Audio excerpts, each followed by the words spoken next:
বৃষ্টি থেমে গেলে ছাতাটাকেও বোঝা মনে হয়, কালি ফুরিয়ে গেলে কলমটাও আবর্জনার ঝুড়িতে জমা হয়, বাসি হয়ে গেলে প্রিয়জনের দেওয়া ফুলটাও পরদিন ডাস্টবিনে পাওয়া যায়। পৃথিবীর নিষ্ঠুরতম সত্য হলো, আপনার উপকারের কথা মানুষ বেশি দিন মনে রাখবে না। কার কাছে আপনি কতদিন গুরুত্ব পাবেন সেটা নির্ভর করবে কার জন্য আপনার কতদিন কিছু একটা করার সামর্থ্য আছে তার উপর। এই বাস্তবতা আপনি মানলেও সত্যি, না মানলেও সত্যি।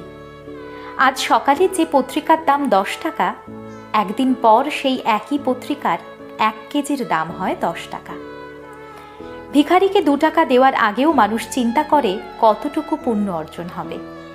বিনা স্বার্থে কেউ ভিক্ষুককেও ভিক্ষা দেয় না। যদি সুখী হতে চান তবে প্রত্যাশা কমান। আপনি কারোর জন্য কিছু করে থাকলে সেটা চিরতরে